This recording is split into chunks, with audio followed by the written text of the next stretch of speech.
Ciao, oggi ti mostro come preparare i muffin al cacao e cannella senza burro, olio e uova.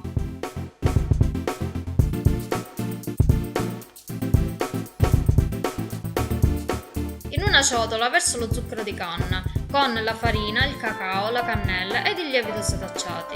Mescolo. Verso filo l'acqua ed il latte, se sei intollerante al lattosio puoi sostituirlo con latte di cocco o di mandorle. Amalgamo fino ad ottenere un impasto liscio ed omogeneo.